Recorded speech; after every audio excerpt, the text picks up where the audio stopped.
Hiya, welcome to Scundered. I'm Teresa Livingstone and this is a podcast about embarrassing stories. I do have a particular knack for embarrassing myself, but I'm dragging guests onto this podcast to hear their stories and make me feel better about myself. So my guest today is a comedian, he's an MC, he's a content creator, he is now host of his very own panel show, coming soon to BBC Radio Ulster. It's Aaron Butler. Yay! Isn't that what a beautiful, polite, delightful introduction? Oh, thank you. I apologise for the visual watchers of the podcast because I feel like I'm going to swivel in this chair pretty, and I don't know. It's a bit nauseating. It's a bad. I think it's No, but it's what people do. It's very podcast. I'll try keep still. Keeping still's weirder. It's weirder for me just to do this. No, a that serial is weird. killer. This I look feels- like Ed Gein right now. This feels more like 24-hour in police custody if you sit like that. Oh, maybe Aaron, grey just- hoody and all as well. I do look like I've just escaped. Just got out. I Just do. no comment. I look like I'm on a scheme today, and no one knows what for, what to, or what. Just, Do you watch that 24 Hours in Police Custody? No, is Oh that my like a Channel God. 4 thing? It's my favourite I programme. think I get clips of it in TikTok. I think you see it as well when like the murderers arrived at like the door and stuff. I've seen some It's mad class. stuff. Yeah, It's yeah. class. Now, the interview parts are a bit dull because literally nobody ever It's all no comment, no comment, no comment. Yeah. But it's how they kind of... You see all the background work about how they pin them down in the end. Yeah. But it's got me ready for if and when I'm ever arrested. Like, I don't need legal advice. I know what to do. I'm just going to sit there. I'm more just No thinking, comment. what's your crime? Like if you're anticipating it, It could be... It's probably going... I being think if... too fabulous. Too fabulous, thank you. Yeah. I think Slaying too much most queen. likely if I'm going to get arrested for something, it'll be I'll have accidentally killed somebody by like falling onto them, or do you know what I mean? I mean, and you're- Bumping into someone and and knocking you're- them into you're traffic. really overestimating your weight, I think, if you think that you falling on someone would immediately result in Aaron. them killing them. Aaron, There would have to let be me like a tell wee you. frail granny or something you would have Let to me do tell it you, to. can I tell you one of my core memories from being at school? Right, Yeah, this is yeah. about this. You're like, yeah, you please can. do. I was at my school formal with a guy who was a lovely guy, but he was a wee bit shorter than me, right? And I didn't think I wasn't like a heavy teenager or anything, but I used to always be a wee bit heavier than others. And in the middle of our school formal, this really popular couple went out into the middle of the dance floor, and they were doing like the dirty dancing Oh lift, yes, the lift, yeah. right at the end of I've had the time of my life. Yes. And this guy with me, I could see him out of the corner of my eye, watch that, and then he kind of looked at me, and I looked at him and went, no. And he put his head under my armpit. This is us standing on the dance floor. And then stood for 5 minutes trying to lift me up. Oh boy. And all you could hear was, Oh no. and me just standing bolt upright, just like, just leave it. Just leave it. David, leave it. His name wasn't yeah. David, I've just said that. What? Yeah. Sure. Yeah, once you sort of get 2 attempts on the lift, just give it a call today. Don't be struggling for 5 minutes. That's worse. That's you know. I mean, to be fair, God loves a trier, and good for it. Like I like that he showed resilience. I like that he didn't quit on himself. That's But short positive. king's going to short He king. sounds like he's given the same amount of effort of somebody who's locked his keys in the car. Right. He's trying to like trying to open wedge the it do- open. Yeah. He's Yeah. not quit. Yeah, he's determined. Like, He is didn't want to determined. be. See, that's a toxic masculinity trait back in the day. Yeah, It's yeah, like, yeah. I will lift you, and you will. I like will, it. yes. And I can hear you saying no, but I'm going to just keep going. Lovely. Trust me, this will work. I know. Yeah. Oh, God. God love him, poor wee David, inverted commas. School formals in general were just an embarrassing experience for everyone, I think. Like, why did we do it? Like why? know. It would have just been better if we went, well, we just have an end of year party. We would all just get I in a big know. hall and dance together. The stress around dates, who was the going with dresses. who. Yes. Now, I loved the dress. I loved the dress part. I loved getting all dressed up. Pageantry, but, yeah. Yeah, but Yeah. the stress of who was going with who. Oh, that was the worst. And- I went yeah. alone. Did you? I had no date. What, you just rocked up in a wee taxi by yourself? Well, here's all this. Just Speaking on your of bike? yeah, Scundered. This is going to be one of those. Basically, I was going on my own because I never even really fucking talked to a girl. I was 18 and went to university, so I was like, because I went to an all boys school. Oh, right. But they all like knew girls and stuff, and I didn't. I was Yeah. just like a wee fucking loser or whatever. I was a nerd. I was into fucking Pokemon and The Simpsons and like just my brilliant. wee Love it. hobbies. Like I was just a wee innocent fucking kid. Like, and so I was like, but I'll go anyway. I'll go on my own. No big deal. And because I was going on my own, my dad knew I loved Back to the Future. So he was like, Aaron, good news. My mate in work has a DeLorean. You love Back to the Future. I'm going to make it go with your man. Well, no. Yeah. To the under the sea dance. The under the lagging dance. You kiss just like my brother. Yeah. But no, thankfully it wasn't that bad. He goes, my mate has a DeLorean and he'll drive you to your formal in a DeLorean. No. And I went, that's class, yeah, that's cool. That'll make me popular. Yeah, I know. Oh yeah, I'm going to rock up. By the way, no one sees you driving up to the formal. It was in the Clanny-boy Banger. So I went, oh, that's good. By the way, he was the one that like made a big song and dance about it. I was just like, yeah, cool or whatever. Yeah. The day of the formal, he goes, listen, the DeLorean's not turning over, but your uncle's got a new Renault Megane that he just bought from Charleshurst. Same thing. And he goes, he'd drop you up in that. And I was like, class. So anyone that I did tell I was going to rock on the DeLorean seen me get out in a Renault Megane. And Were you like crawling out the window to try and make it look like you were getting... Do you know what? I was just glad, yeah. Trying to get the door to lift. Trying to get the door to lift. Came out the boot. I was like, there we go. That's it. But yeah, so that's it. But school forms in general, yeah, I like, I mean... I can't say I'm a massive fan of them just because of the awkward. I mean, school's hard enough and weird enough. It is. We had two for some. We had like. Oh really? There was a pre-formal. I remember. Oh, there was pre-formals as well. So I spent all of my upper 6 years just going to pre-formals, formals, after formals. Right. Do you know what I mean? So you had 3 different events, but we'd one in lower 6th and upper 6th. But the lower 6th one was a wee bit under the radar. Like, the school had nothing to do with it. But some kid in our year must have made a couple of grand because he just went and booked the Le Mans. Oh yeah. And then charged everybody like 40 quid a ticket. And do you know what I mean? So there was somebody walking around making an absolute fortune. Yeah, business. And all the staff pretending like everybody was over 18. I know, that's the thing too. They did just sort of turn a blind eye to that, didn't it? Like when you were 16, 17, if you said it was a formal, they were like, sure. Go on ahead. You're all right. Yeah. I'll tell you, my worst formal experience was as a teacher. I went to the school formal. Oh, yeah, the teacher and I only did that once and never again. It was a mistake. Well, it was like my first year as a teacher in an all-boys school. Oh. And they had their formal and it was just like the older kids and they were all, brought their girlfriends and whatever, boyfriends. And then there was probably about 15 members of staff went as well. And we just took it as a night out. Like we were all getting carry-outs and turning up. Like, so everybody was wasted. Okay. And on the way back into the city centre, there was like a couple of buses had been put on and there was buses taking the kids down to the city hall and they were going to an after formal summer. There was a bus taking the staff home and I got on the wrong bus you went with on the kids. Bus? So all the... You and Thompson's? All the children. And they were not, I wasn't like a cool teacher. They were all like, ew. They were all like, oh, Jesus Christ.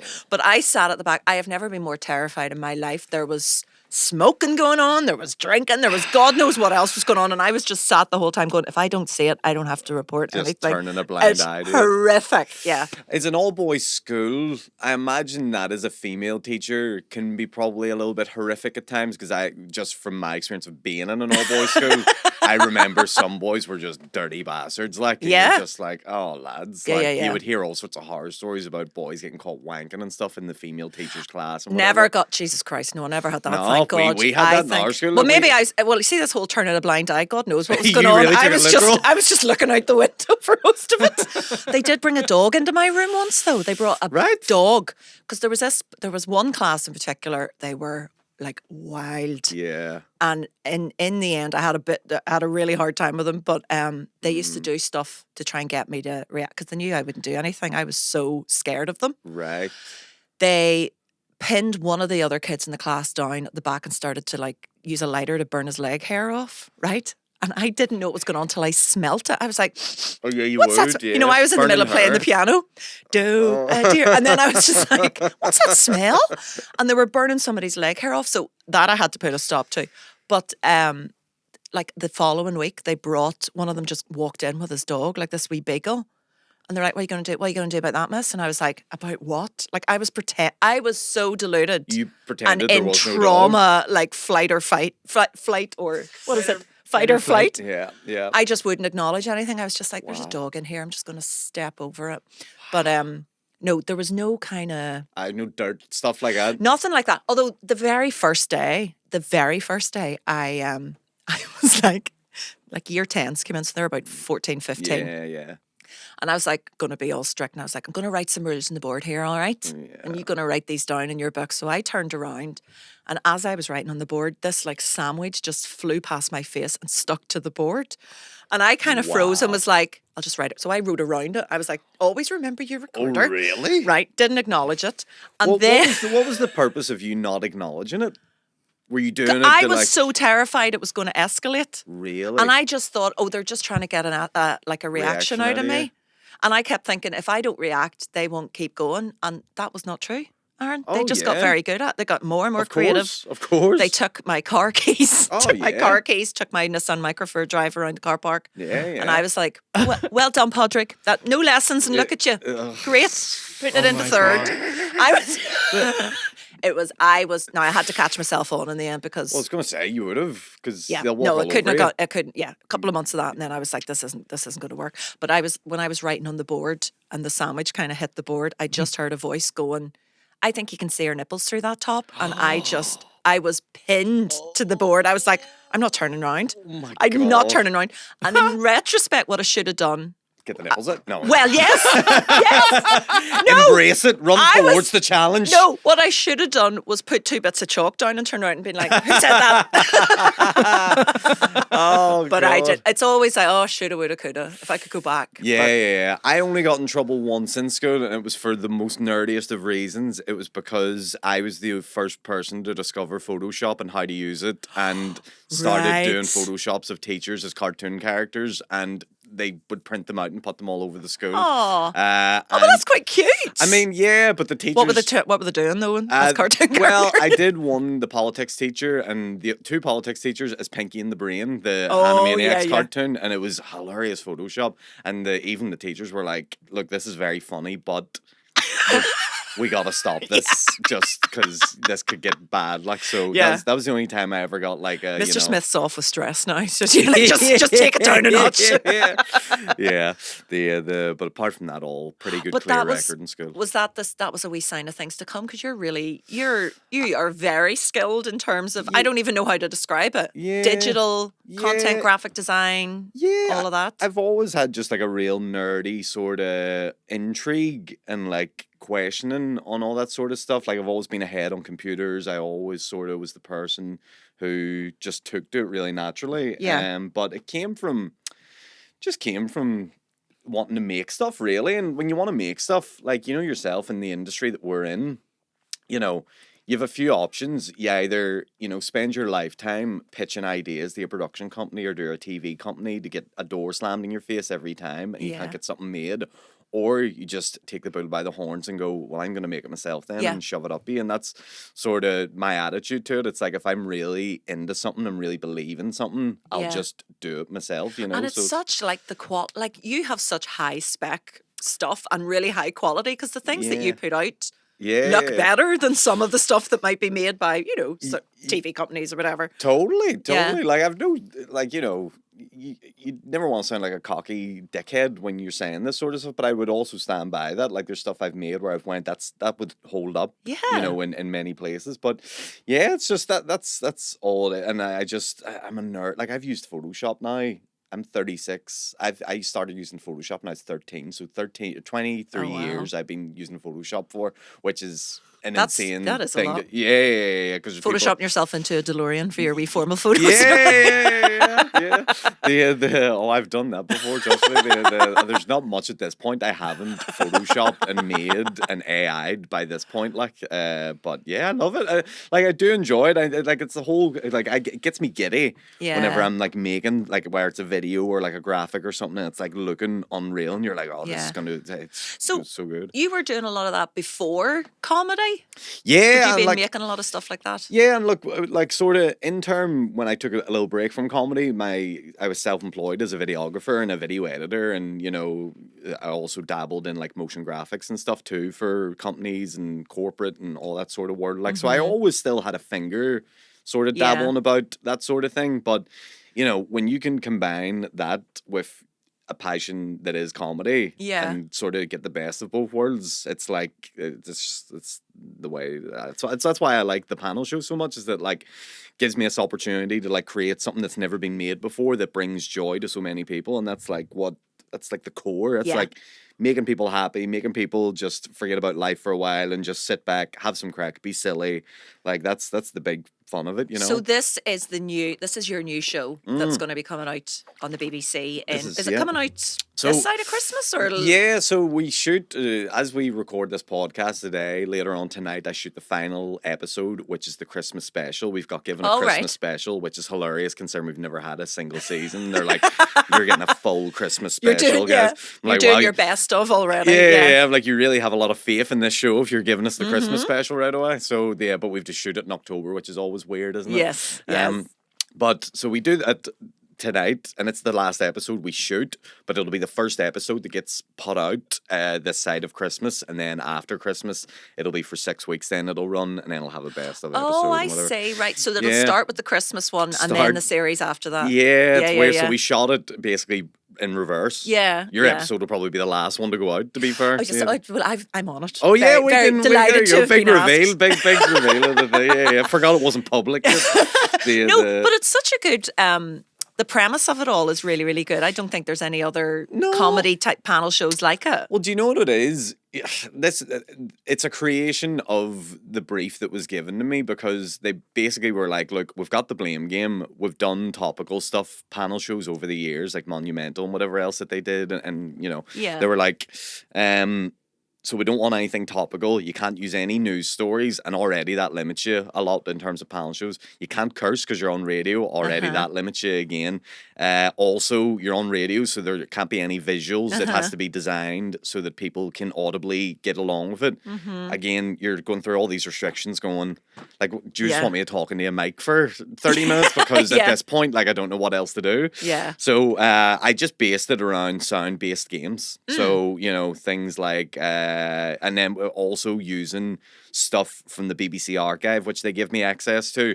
So like, what games can you make from old video clips, from old news clippings from the BBC archive? So we have a game, it's called Bleep It Out, where we find a clip from the BBC archive and we bleep certain words, and it sounds rude and sounds funny, but the teams then have to guess what those words are. So we come up with little different concepts and silly ideas like that. The sort of thing about a show like the one that we're doing is that it needs like 2 seasons, I think, before it finds its actual groove and rhythm. Like if you watch any panel show, whether it's Mock of the Week, 8 out of 10 Cats, never mind the Buzzcocks, the first and second season always looks so vastly different from when the show actually gets repetitive and finds its groove and finds like what it is. So I'm hoping BBC just give it another season, give it another chance, let it breathe and just a wee bit. let it breathe and find its voice. Because as we do the show more, we get more comfortable with it. We sort of get the timing better, and it just all comes together. But I think that's been maybe one of the downfalls over the last number of years with stuff that the BBC do in Northern Ireland, is that they don't give stuff time to let it sort of hit a few speed bumps before it, you know, escalates and takes off and becomes a franchise like the Blame Game and like, you know, all the other ones. Speaking as someone who had one series of a program and then it wasn't renewed, I completely agree. Yes.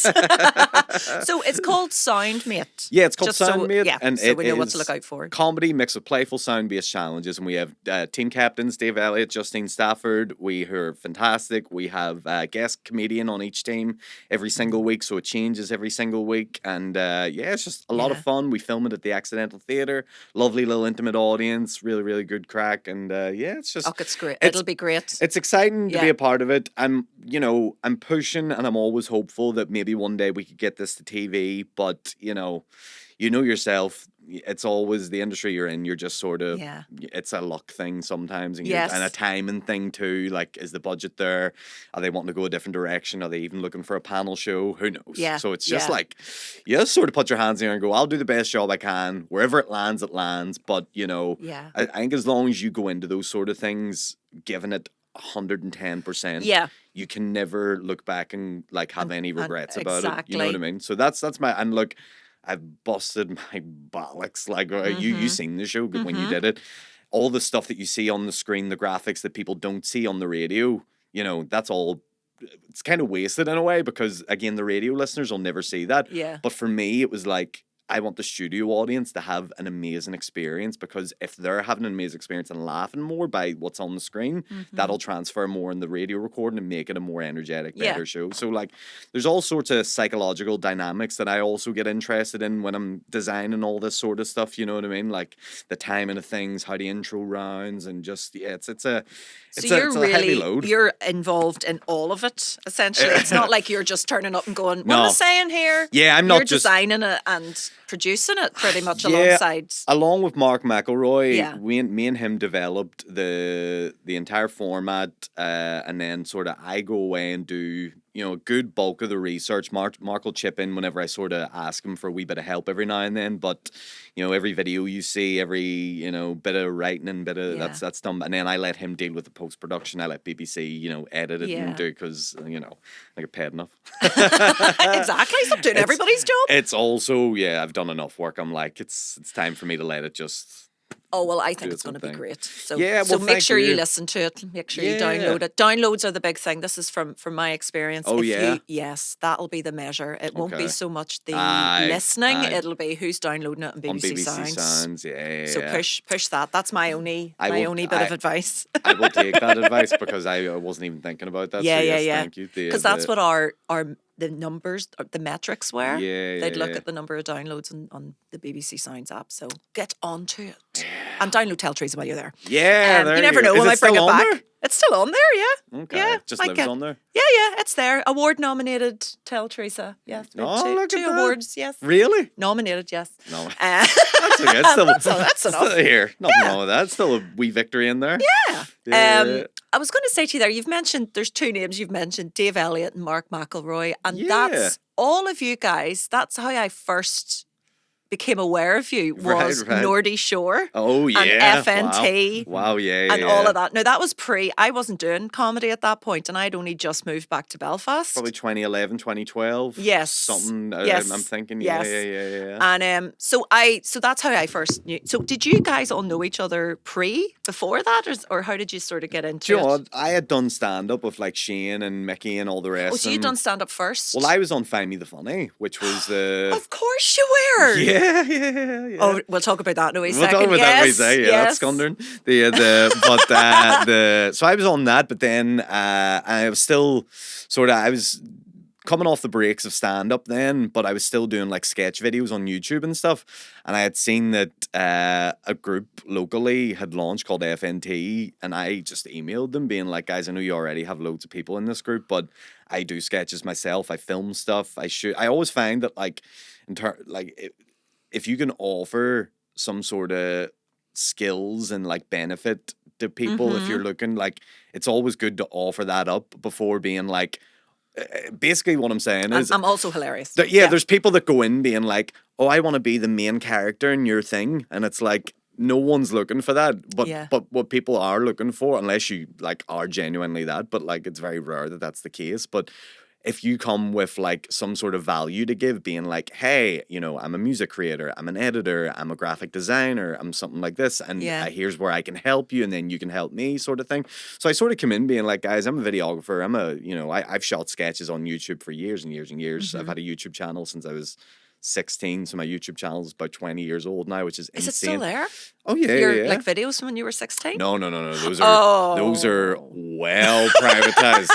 I would die if I was about to just do a wee search here. I would die. What were you doing? Was it sort of like, I'm just doing silly sketches? Yeah. Oh, right, okay. I mean, I'm 15, 16. You know, they're like when you get a camera and you're just like... do you know what? I've never been more relieved that none of this was around when I was 15 or 16, because it would have been horrendous. But so go ahead, Sean. But they still exist, yeah. Oh, absolutely. They're on a locked hard drive in Epstein's Island somewhere. But they're... Connected by a VPN. Yeah. But it's what the mad thing is, there's kids in uni now who are younger than my YouTube channel. Yes. Like my YouTube channel has outlived people that have went to uni. It's outlived people.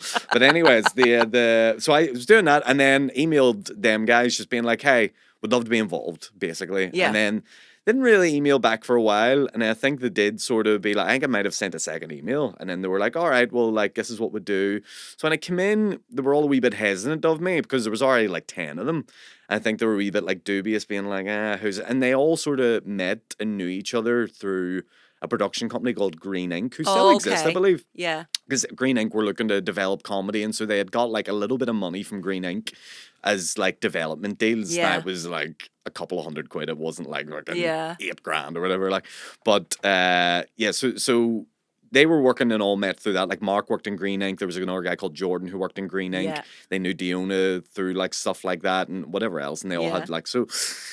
I basically, and then after that, started getting along with them, started finally working and meshing together and started writing together, and they finally were like, all right, this guy's actually dead on and decent. And from then just like stayed friends with them, and the group disbanded long ago, but we did Nordy Shore together, we did the Edinburgh Fringe for a term together during the summer, and like some great memories with them. Like, and were you doing stand-up around that time as well, or did you sort of come in and out of doing the stand-up? I was doing the odd gig here and there, but then finally just sort of put an end to it probably around the middle of FNT, where I was just like, I'm just going to focus on sketches for a while. And that was my thing then. I just was doing sketches and writing live sketches and getting good at it. Because, I think comedians have this, I don't want to say toxic, but like we're all guilty of it. We're like, the term comedy is such a blanket term because there's so many types of comedy: improv, stand-up, sketch, satirical, political, one-liners, whatever it is that you are. But sitcoms. Yeah. But they all think, oh, well, if I'm good at one of them, I can write all of them. But it's like you can't. Like, I will happily put my hands up and go, I'm not a sitcom writer, and I'll never be a sitcom writer. But I'm good for panel shows. I know I can do. I have that little niche. I can do the odd sketch, I know, but again, it's a muscle memory thing too. Like if I was to go try write a sketch now, it'd be so difficult for me because I haven't wrote a proper sketch in a long time. But there is like this. It's sort of like getting up and doing stand up. Like the more you do it, the better at it you get, and the more comfortable and you find your style and whatever. It's the same with all of it. But so I would never like. Yeah, they're all different skills, aren't they? All different skills. You can't just automatically, just because you're funny. Just because you're an improv comedian doesn't mean you're a stand-up comedian. No. Just because you're stand doesn't mean you're a sketch. Now, some people do have some crossover, like flipping, you know what I mean? But, it's rare and it doesn't happen to it. But so I sort of was just focusing on sketch for a while. Yeah. Just writing sketches, enjoying making videos and stuff like that. And then kept making videos over the years, albeit not too frequently, because then I started doing more corporate work, and that was taking up a lot of my time because I had to pay bills and save money and all the rest of it, and pay my keep for the parents and stuff. And then eventually, sort of 2018, just was like, I started getting the itch to do stand up again weirdly, and just never looked back since. Just so glad I got back into it when I did. So you're loving it. Absolutely. I emceed Lavery's last night, and I just walked away going, "This is great. Yeah, this is class." Because one of what you said there about like having to pay the bills and everything like that, and all, I think one of the hardest things in this, maybe particularly in Northern Ireland, because it's such a small place, is actually having the time to do all of this and develop all these skills and really get good at stuff and pay your bills. So because there's maybe not that, there's not as many people as doing this full time as people might think. The amount of people who are doing comedy, whether it's sketch or stand up, and working full time, and it is one of the biggest barriers, I think, to getting better. I find that for me, just because I work full time as well, and I was like, I should be much better than I am at this stage. I've been doing this for long enough. But worldwide though, like you look at American comedians and English comedians, like you talk to any of them, they're all grinding. They're all like, I have to do this during the day, and I don't have time to do my clips during the night because I'm going to gig at night, and it's all like it's a mad balancing act, and it's very difficult. And like if you're doing comedy, you can't be half-assing it or half in it, because there's so many people that are so passionate about it that they're all in, like, and they're up late at night, they're writing, they're using their weekends to go to open mic gigs, do 10 minutes just to try. Like it's like when I get open micers come up to me and talk to me about like this sort of thing, I'm like, just prepare to just enjoy it. Don't prepare to like. Don't be like, oh, I'm going to be doing a solo show in 3 years. I want to be selling out this venue in 3 years. Yeah. Do it because you just genuinely enjoy it. Yes. And then let time take course. Yeah. And if you're really good at it, things will come to you and pay off naturally. Like, I think it's probably just a generational thing. The young ones these days just want The young ones. they want the rapid it success. now. That's the internet for you, because Yeah. they see it and they go, oh, I want it, I want to have it, blah, blah, blah. But Yeah, there's a temptation to go, right, I'm going to do a solo show now. Yeah, I've been yeah. doing this 15 minutes for about 6 months. Yeah. I'm ready to do it. yeah. But the slower approach is better. The more time Yeah. you can take to actually develop yourself as an act, it's just Yeah. so it'll benefit you way more, because flipping. I think the worst thing in the world is getting, not the worst thing in the world, but like it's almost a detriment getting big success so early. Mm-hmm. But say you have like a killer 10 minutes and people are like, you need to see this guy's 10 minutes. Yeah. Well, that's great, but can you do that for an hour? Yeah. And that's a big pressure on your shoulders when you're early on in your career and people are already bigging you up so much. It's like, it's almost better to be in the shadows a wee bit and like... And then have all of this ready to go. Work on your craft, Yeah. just be in the background, be like, it's like, the best example is when you see people do stand-up for 6 months and they're putting clips up and I'm like, what are you doing? I know. I'm like, and I've told people off for it. I've went, give it a few years. Like, Yeah. why are you so rapidly wanting people to see it? Like, it's just like Yeah. baffles me. But look, you can't. Advice from Aaron Butler, everybody. Ah. Stop putting stuff up online. You're Yes. stealing clip views Leave it away all from for us. me. Yes. Leave it all for me. But yeah, look, it is. I can't say anything. Look, I probably was the same when I was younger, and it is Like, what it is. well, I have been horrendous at putting content online for years. Because when I Yeah. started doing this, it was around like 2013. Yeah. And people there was like YouTube, there was a lot of people Different putting stuff up. landscape, And though. but yeah, No there wasn't TikTok, no clip, Instagram Reels, clips wasn't a no, thing. barely electricity. Like it was a long time ago. But right. and I remember somebody saying to me, it was really good advice. They were like, Teresa, would you ever record maybe even just some of your songs and put them up as short videos? And I was like, why would I do that? Yeah, and yeah, give yeah. it all away. Yeah. Why would I do that? And there's a generational thing about, I think, people my age. There aren't many people my age doing stand up, but we are a wee bit like, oh no, you don't put your material out there. You keep it for Yeah. like life. But that has worked against me now, because there has to be something that you're putting out there and maintaining some sort of profile or presence, because it's not good. I spent 10 years going, as long as I'm doing well on a stage in front of people, it'll be fine. Well, it's not fine. I'm still having to work full time. The social media landscape is it's crazy. Yeah. It's draining and exhausting. I think is it can a be lot. really tough for a lot of people to keep it. I find it hard just to keep generating stuff, and I don't put that much stuff out there. Yeah, me neither. I know, but I always feel not bad, but I'm always like, I don't want to put stuff out there just to fill an algorithm. I don't want to be like, Yes. oh, I have to put up 2 pieces of content today, because then that's like, well, that's a job.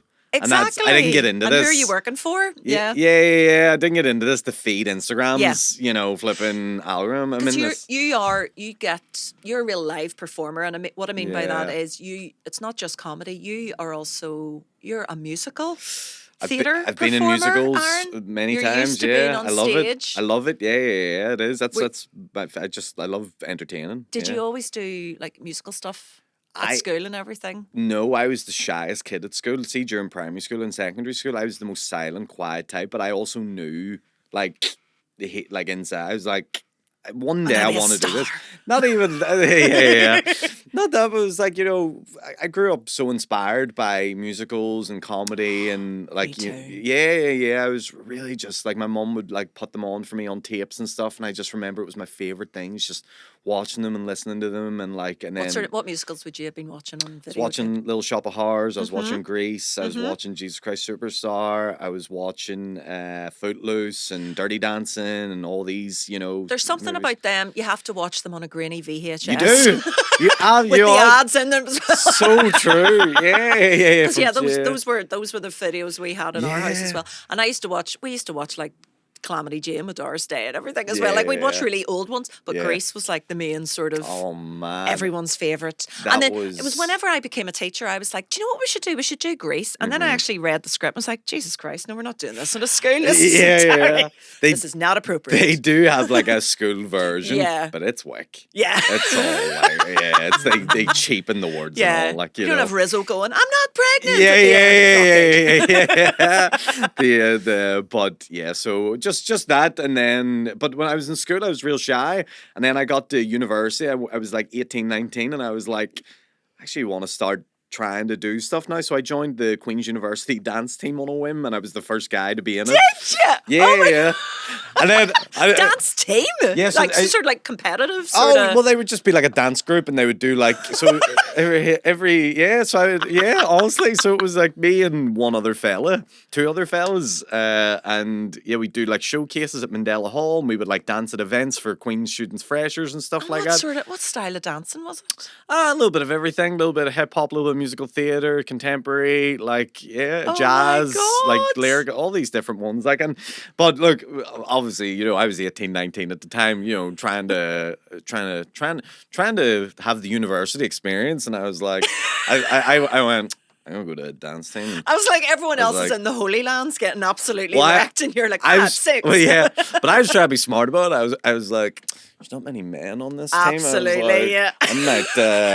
I might be in a bit of a gold mine here. You know I'm here to do the lifts. I might be cleaning it up. They all thought I was gay. Didn't touch one of them.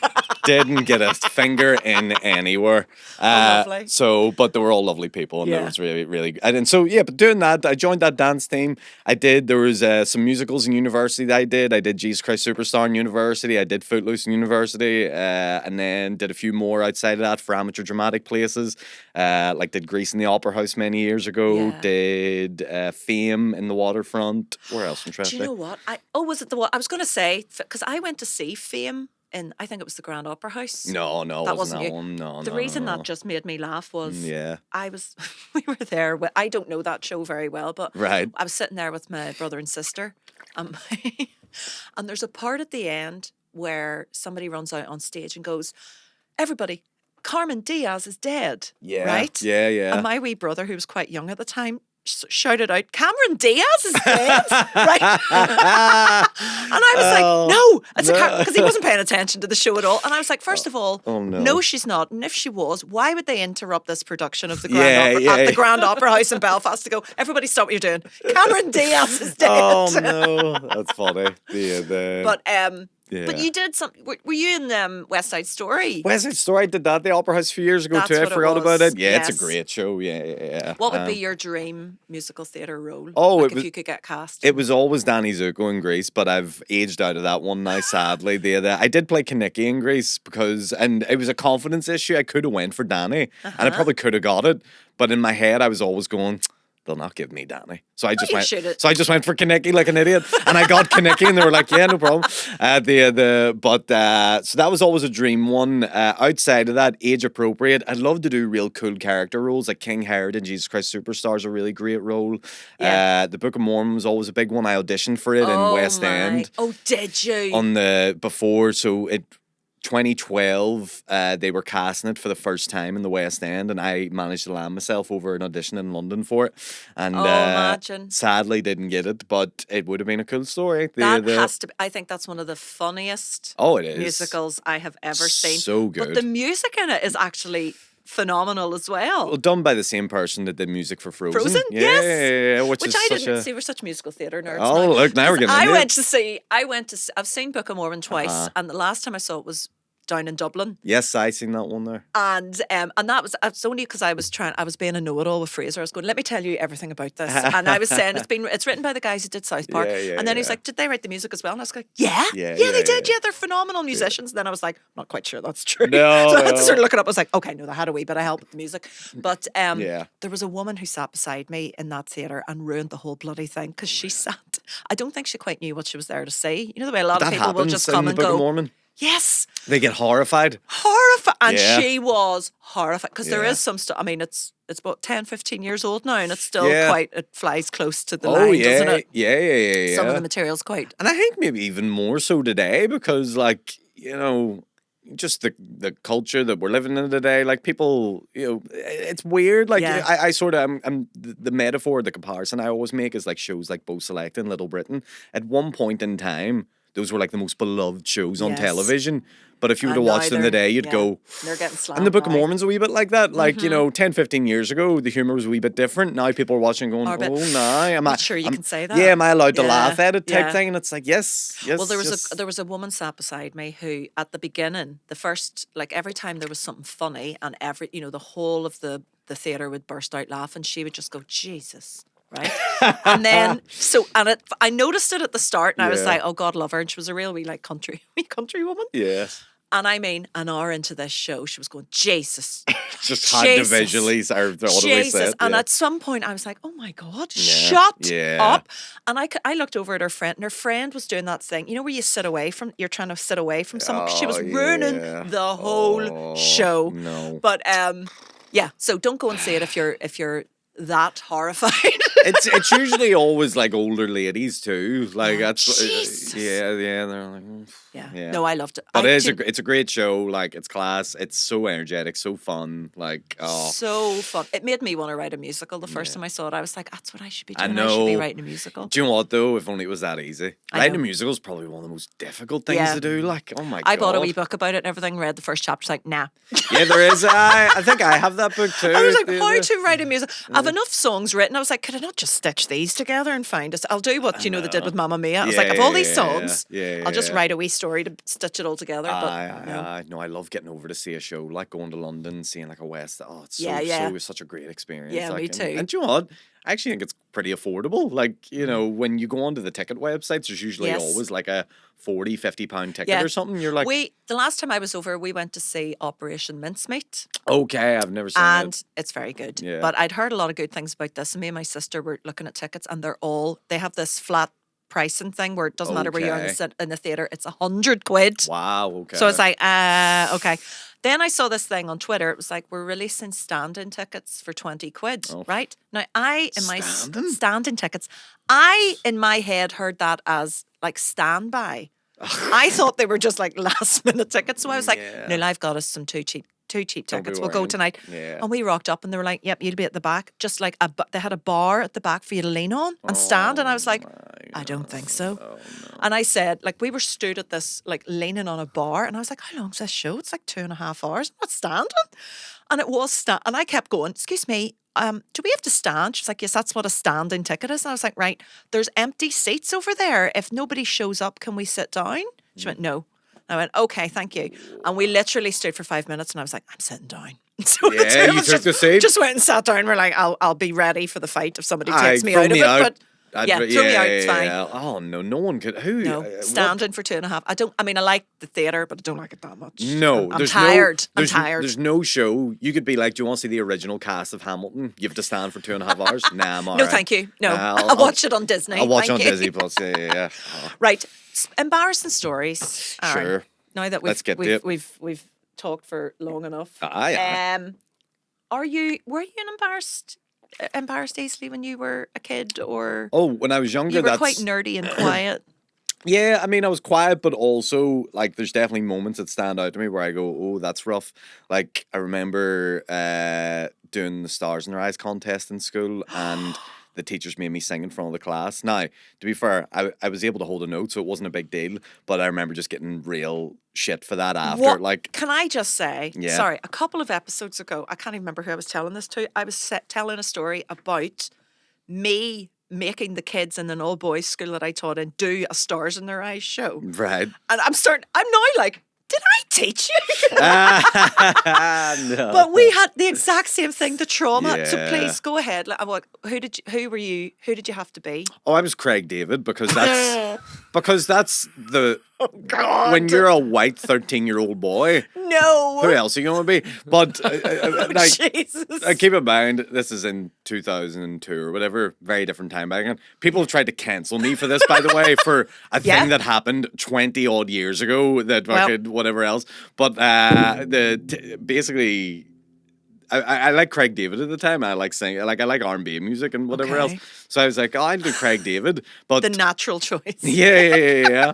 But we had never discussed between starting rehearsals until the show date how I was going to look like Craig David. No. And I just sort of was like, the school was dealing with all that, so they got me like a wee beanie hat and all, like Craig Yeah. David had, and like a wee chain and like all the like whatever he would wear at the time. But then it came to the skin color, No. and basically when I was down in the wee room getting ready, they had a makeup person there. The makeup person was the politics teacher, who was a male who. Politics should know better. Yeah. I mean, yeah. I mean, 2002, totally different. How long ago? Long enough. Teresa, stop trying to. I was showing BBC now, but and he flipping. So he looked. He had a reference photo of Craig David on him, and he had me in front of him, and he was looking at the photo and looking at me and looking at the photo and then looking at me. He then reached into a white plastic bag and just brought out brown Crayola paint. Oh, and set on the desk. And not even a bit of Rimmel fake tan. Not even like, yeah, exactly, like a bit of sun shimmer. So it was like literally like brown paint, and he just started painting the skin of me. God. Like, keep in mind, I'm 12 at the time, Yeah. so I don't know any better. I'm an adult's doing it, and I'm just going, this is all good. Yeah. So I get all tanned up. I'm going to clip that and not say what we're talking about. So Carry on. So I go out then to get ready on stage, and the principal's there, and the principal looks at me and goes, "Flip, look, the more that like, goes, you can't send him out there looking like that." And the politics teacher's like, "Why?" He's like, "He forgot to do his wee beard." Oh, Jesus. Brought me back in and drew the line of beard on my face, because Craig David had a beard, so he did that, and then they sent me out like a flipping. Now here's the worst part. Here's where the embarrassing part comes in. There was 10x in the competition, and the show was running really under time. Like, it was finishing early, and they didn't think it would finish that early, so they're trying to drag the night out a wee bit. So instead of announcing the top 3, they announced the results of the votes in the auditorium by last to first. Okay. So they go, in 10th place. In 10th place, Craig David. And I was like, and they said something like, "You've 6 votes," and I had 10 family members in. I was like, that meant 4 people actively in my family were like, that's not okay. But here's the thing: everyone thought it was okay back then. Like, no one in that room went, "No, he shouldn't be doing that." So in other words, you were just shit. Oh yeah. I think it was just a weird performance. I didn't do like. Here was the weird part about it. I didn't do like one of Craig's best hits, like 7 days of Film In. I did Walking Away, which is like a slow, Walking Away. Yeah. Yes. Oh no. Yeah. So yeah, that was it. And that was That was an odd choice. It was an odd choice, and I have lived with that trauma ever since. I blame it for a lot of things in my life. Just all staring at your 10 family members around the dinner table. Just Which one of you some traded of you me? betrayed me. Yeah. Who won? A guy did Ricky Martin, and I got to give it to him. He did it very well. He did Living the Vita Loca, very popular at the time. Okay. Were there any other kids in blackface? Were you the only one? Nope, only one. Only one. Maybe it was like a racist vote. You know, maybe it was like in a positive way. Again, here's what you got to remember: no one was thinking about race back then. At this point, no one. Well, maybe not in the hall. No, in that hall. No one in the world. Nobody. Well, ever sorry. thought. Yeah, I need to take that back. Maybe just in the school auditorium. Guys, racism didn't exist. In it was a 2002. myth, okay? Let's all be real here. No, racism was definitely a thing that happened in 2002. I just want to make that clear. But in the confines of CBS West Belfast, they weren't really double checking the costumes. On that, yeah. But you know yourself, like, we all grew they up. were busy. We all went to Halloween parties where someone was definitely Mr. T and someone was definitely like Barack Obama. Like, it absolutely happened. No one a few really. Harlem Globetrotters. Yeah, no, but we all sort of just. We weren't thinking about it back then. But then, as obviously time has went on, we realised as a society, like, that wasn't acceptable. That's all right. You know what I mean? Yeah, but again, I also am not of this mindset of like, we should just hide it and bury it and never talk about it. Like, why would we have to acknowledge that it happened? It wasn't good. No one is, it's not like people are going, let's bring that back. You know what I mean? It's like bring that back. It's great crack. Is there any video footage of this? No, I think my uncle might have had one from year, but it's completely gone. It's gone. Like What a shame. but there's photo. I've definitely photos of no. it. Like yeah. It's And awful. That's yeah. But yeah, it's just like, so that was one. I love the embarrassing one. fact your family were just like, no, I don't think so. I'll be voting for Yeah, Shania Ricky Twain Martin there. really Yeah. took us away, to be fair. But he had fake tan on. You know what I mean? He's not Puerto Rican. Is Ricky Yeah. Martin Puerto Rican? I don't know. At least maybe He's not- Spanish. He's I don't know. God, we're going to tie ourselves in a knot now. Probably. But yeah, that was bad. The other embarrassment I remember from school was when I was in P7 in primary school, and I got put into the Gaelic team, even though I didn't play Gaelic, but they needed to make the numbers up, so they put me on the field. And I was so bad on Was the this the field. politics teacher again? No. Making This is sound decisions. this just. And for no reason, you were also in blackface. I was also in blackface for this. Yeah. I was the first black GAA player in West Belfast. I want that to go on record. It was P7, so different school, primary school, St. Kevin's, and their Gaelic team didn't have enough numbers. They put me in the outfield. I didn't know how to play Gaelic. I was so bad in the outfield. They put me in nets. I was so bad in nets, they put me back in the outfield again. They were like, you're letting in so many goals that we'd rather just you run round in circles in the outfield, just doing your own thing. Doing your Danny Zuko. Yeah, pretty much, yeah. But the worst part was, it was the first time I had to like get changed with a group of boys, and like, because you're all getting the kits on and stuff. And I didn't know that boys at that age were all in boxers. I thought we were all still Y-fronting it. So I was still in white knickers, like at the age of 10, 11. And I thought this was like cool and fine and grand. Knickers. But then, yeah, I was in, my mum would be like, get your knickers, get on for school. Like, that was the thing. So I would do, but then everyone would make fun of me and be like, oh, you're wearing Y-fronts, Y-front Butler and all this, blah, blah, blah. Aww. So then I went home to my mum that day. I was like, I'm a man now. I need full boxers. And she took me to Dunn's at the Park Centre around the corner, bought me a 2-pack of boxers, but they were like big, wide, fucking crunchy, like they were starchy as fuck. They were hard to wear. Like and I remember, having to then wear those like fucking parachute pants. For the rest of Just Photoshop yourself into a pair of boxers. Yeah. Circulate that photo. Yeah, but that's all my embarrassing stories come from around that era. I think as you get think a lot older, of I people think you do. lose that a wee bit. Yes. You just sort of get numbed it and you're like, well. I embarrassed myself horrifically at school, but I just have never grown out of it. I continue to this day. You always put your foot in your mouth type person? Completely. Yeah. I'm going to read you an embarrassing story and see if you can tell me what happens next. So I have asked people to send some of these in. Mm-hmm. Now, I'm not sure about the veracity of this one. Somebody has sent me this. What's veracity? The truth. Okay. Sorry. Good to know. The truth. Yeah. So I'm going to read you the start, but it just made me laugh. So I'm going to read you the start of it and see if you can guess what happens next to make this an embarrassing story. Okay. Yeah. I was sitting on a flight that hadn't taken off yet, and it was slightly delayed. Are you having a wee nap there? I'm visualizing it. I this is how I take information in, but I am present. You need a pen and paper. That's all right. No, yeah. I was sitting on a flight that hadn't taken off yet, and it was slightly delayed. Just as passengers around me started to get RC, the captain made an announcement. He apologised for the delay and said it was due to the fact that an unexpected, unaccompanied minor had been reported to the flight crew. Just at that moment, a good-looking air steward walked towards me and I attempted to give her a bit of a flirty wink. So what do you think happened next? I haven't given you very much to go on.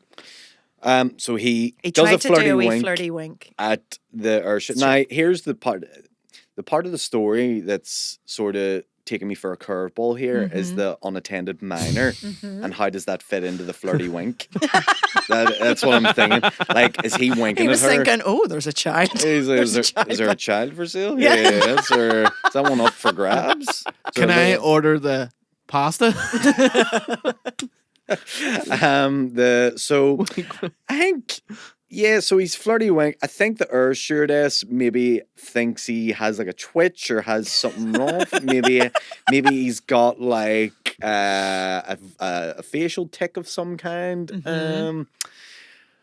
But here's the thing: if you do a flirty wink, is there such a thing? Well, yes, there is. there is, but you can't rely on it alone. No. You have to follow that up with either a line or a question or whatever. I also feel like he's not in a position of power here because our stewardess is walking. She's on her feet. Yes. She's tall. He's looking up at her like a little man child. You know what I mean? Just winking. It's like, do you like me? So I would imagine what happened next. I mean, logically, I think she just walked past him, ignored him. Yeah. Is that Okay. What happened next? So, just as the good-looking air steward walked towards me and I attempted to give her a bit of a flirty wink, I winked, she came over and crouched down next to my seat and said, "Sweetheart, where is your guardian?" I realised the unaccompanied minor was me and mumbled, "I'm 22. As I removed my Feather McGraw's knitted hat, she got a good look at my face and realised I wasn't a child, just a smaller than average man with a quirky sense of style. Oh, no. Right, So he must have been quite a small gentleman. Yeah, small king, a little bit of a frail body on him, you know. There's an unaccompanied child in this flight. Yeah, like, I mean, you could take it as a compliment by being like, you look 12, you know what I mean? Even though you're trying to maintain to that youth. You'd love that now, like, if you're in your 30s or in your 40s, you're like, Jesus, oh, wow, look at me. Oh, I'm that typical middle-aged woman. Now, if someone asks me Friday, I'm like, oh, of course. I'd love to be looking like an unaccompanied minor at any time now on a flight. I wish but so that now makes sense why the start of that story. I was like, where's that going? I was like, where's the unaccompanied minor going to come back into this? Random. So he was the minor. I thought the way that was going, it was going to be like, oh, she took the wink to mean that he had stolen the minor or something, or that it was his kid. Yeah, like, be like, oh, I'm looking after, and now just being given a child to do. Yeah, yes. Oh my god, he's yours now. There you go. Mortifying. So anyway, sorry, that was a wee bit of a curve there. No, that's fun. What was I going to say? So yes, speaking of solo shows, you've got a big show coming up, Aaron. The Mandela Hall. When is it? It is in March the 7th of next year, 2026. And yeah, we're just giving it a go. Just Why ready. Not? Yeah, we did one on Lavery's a few years back, and now it's like, right, let's part of me wanted to do Lavery's again just because I love Lavery's. And it's, you know, it's always been good to me, and it's one of my favourite rooms to perform in the country, and it's like... And it looks the most like a stand-up club, doesn't it? Yeah. You know, even just the layout, the colours, that's the where I size filmed of the special, and like... For filming a special, I think there was nowhere better to take it, but I don't think I'm filming a special with this one at the minute anyway. Yeah. So I was like, well, let's go for somewhere different that's, you know, a bit of a bigger size. And is the Mandela Hall going to be the first time you do that show? Yeah, this show, Haha Land? Oh, yeah. But look, you know, the show is just basically all the material I've been doing since the last show. Mm-hmm. So basically, last show, nothing from it. Clearly, because it's out as a special. Yeah. So everything that I've just written since then over the last 3-4 years in one big hour, like there's there's a bit of a connection in it, like, but it's just kind of fun. There doesn't have to be. I think that's where you can get a wee bit bogged down if you start to think there has to be like a narrative or a theme or something like that. Yeah. You just want it to be funny. Yeah, really. At the end of the day, that's all that matters when it comes down to it. So, tickets are selling really well. There's still loads of tickets left. If anyone wants to pipe on in there, go to aaronbutlertickets.com. But very happy with how it's selling, very happy with how it's going. Brilliant. And I'm looking forward to it. Like, you know, I do miss the old Mandela. The old Mandela was a cool place, like, but again, do we just have to move on with it and get over it and just, you know, it's in the past with the non-existent racism over the early 2000s. The non-existent racism in the 2000s. Cisco with Thong Song cured it. You know what I mean? That was the end of it. Once he released that banger. Everything. What brought it back? Brought back racism. Not enough thong songs. He needed to re-release one again. So I'm looking forward to it. Like it's one of those ones. Like, you know, I was. And it's a big stage, massive big stage. It's ginormous, madly big. It is big. Like it's actually crazy. Yeah. Like for a room, like but no, it'll be great. But yeah, I think.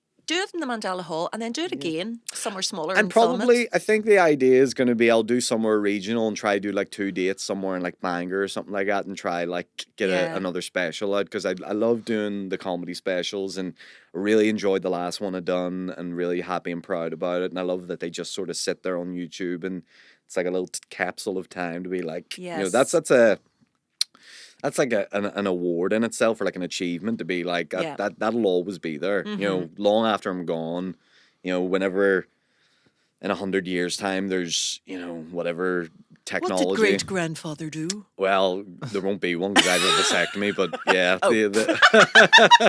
I'm as fertile as this table. But in 100 years' time, whenever like the next generation of whatever comedian there is or looking back on the history in the past of comedy in Northern Ireland, they go, oh, you know, where will we look? And they go to YouTube and if YouTube's even a thing, who knows? Yeah. Like, but what I'm saying is there's a bit of a legacy there, which I'm very happy and proud of, you know, in some respect it'll always live on, so to say. Well, thank you so much, Aaron, for coming in and thanks for having me. Sharing your anytime. Bearing your soul. I bared it. Probably too much. You know? I think at one point I said racism was a myth. Yes, you did. Yeah. But here. I can't wait to make clips of this episode. I have some good stuff to blackmail you with. Yeah, blackmail. That's them. Oh, Jesus. So, yes. Buy tickets to Aaron's show. Listen to Soundmate. Go and find him online. Oh, thank you. There's loads to find of him, and there's loads. There's a lot of them. I'm very tired. There's one thing you can say about Aaron Butler. There's loads to find. There's a lot of them. There's a lot of them. There's a lot in it. There's a lot. There's a lot. Thanks for having me. That'll tell.